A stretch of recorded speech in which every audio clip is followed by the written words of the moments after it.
Today I'll be removing this TypeLink sensing unit from my David Brown 990 tractor and opening up the internals. I've already removed the sensing cable, and there's only 6 bolts to remove to get the sensing unit free. These 2 bolts to the rear of the tractor are longer than the others, so make note of that. After using it for some plowing, I suspect there may be something possibly broken inside, so I want to take a look. You don't have to take the sensing unit off the tractor just to open up the internals, but I'm about to refresh my hydraulic pump seals and the pumps in the PTO housing underneath the sensing unit, so the sensing unit has to come off of my tractor. I've read that on some tractors there's a metal gasket separating the PTO gearing from the sensing unit, but as you can see here, mine doesn't have that. You can see here that the end of the shaft is somewhat loose in the end plate, and that's what made me suspicious that there's something wrong internally. So I'm going to open it up and we'll take a look inside.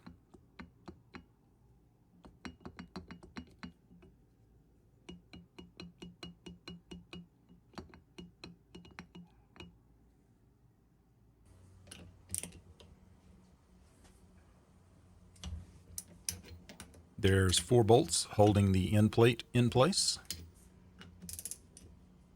We'll get those off here.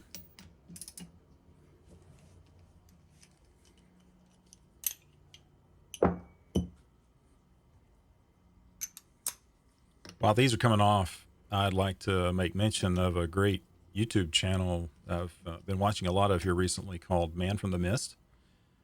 Barry's got great content over there, and he's doing a full restoration of a David Brown 990 tractor.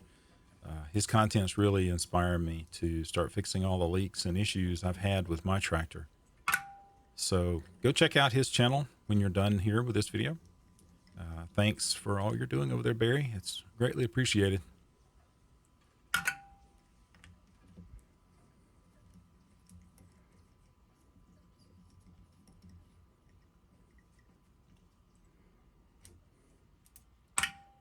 After we get these 4 bolts out here, we'll go get a soft-faced hammer, as you see here. We'll tap very gently. If you've seen Barry's video on his clutch rebuild, you'll know very well what can happen with hammers. It can get expensive pretty quickly. And the big reveal here, how it comes out. Here you can see the internals of the sensing unit. I was expecting something broken in here, but from the looks of it, nothing seems to be. From right to left, you can see the collar with a pin through it and the shaft, the thrust washer and the spring. The end plate and its collar is in the way of seeing the sleeve underneath, though. It appears from me playing around with it, there's a lot of sloppiness with the end plate and the shaft.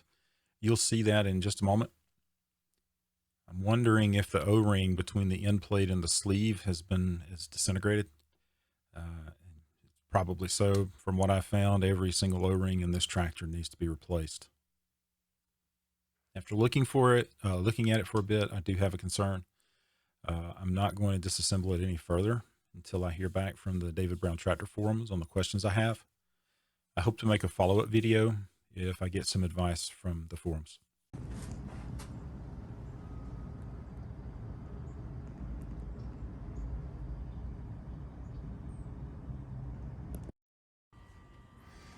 My main concern, this turns freely around the spring, as you can see, inside the spring. We've got the shims here. There's a whole bunch of these shims. You got to be careful when you disassemble this thing, not to lose any of these. When I disassembled it the first time, one stuck to the housing there. I'm glad I found it. But my main question here is, should there be this much free play? This is a 990 Selectomatic, made in 66, 67, somewhere along in there. Should there be this much free play in this collar deal, this plate? On one of the manuals, one of the repair manuals for the hydraulics and stuff, it mentions that there's a distance piece that may need to be in here, and I don't know where it should fit. Maybe it fits here. Let me move the camera over just a hair so you can see. I don't know if it fits in here. In here, if the spring has been compressed too much over time, it was seized in the bore in this last planting season. I was plowing, and when I was done, I happened to notice that there was a little bit of shiny metal here, where I think in the past this was flush up against, like so. I could be wrong though. I've never really noticed it, but never really thought to look. But I noticed that it was real loose in the bore and kind of jiggly. It's not jiggly now because I got it captured with a vise, but anyway, that's my main question: is should there be this much free play in this sensing unit, and should there be a distance piece here, or is this spring just compressed, or is it just normal?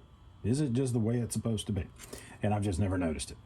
So anyway, as I went back inside and started looking at some of the manuals for the torque specs, I came across some specification data on how long the spring should be. So the book says it should be 108 millimeters. So here's my Harbor Freight special gauge at 108 millimeters. It's pretty well spot on. Maybe it's just a tad short. Maybe it's 107, maybe a millimeter shorter than it should be. For reassembly, we just send it right back in. You know, you might want to clean it up a little bit first, a little bit of brake clean on it maybe. And get these, oops, I think I got it wrong. Let's turn that. Let's see those shims there. There we go. I think that looks a little bit better.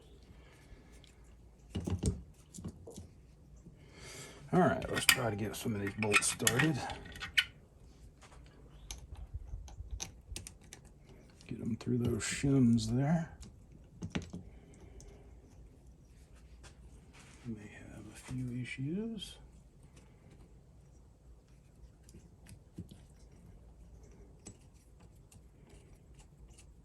Oh yeah, that started.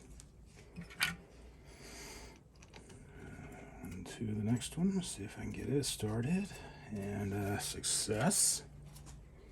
And we will just work our way around.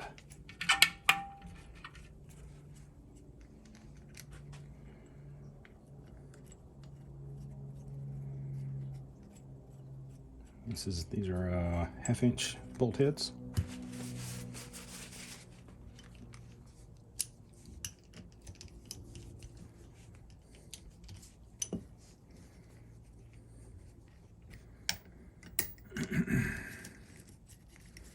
I don't know the torque spec for these. I will go look it up and I will torque it to the proper specification.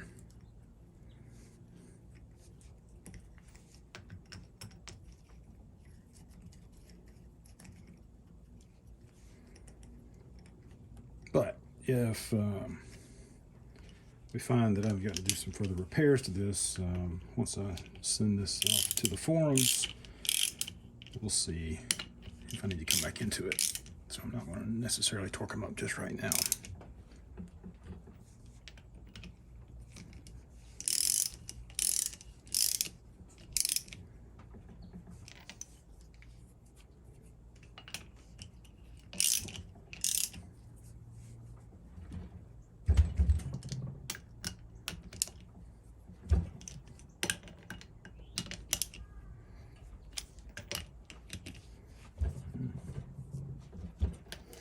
And that's it for this one.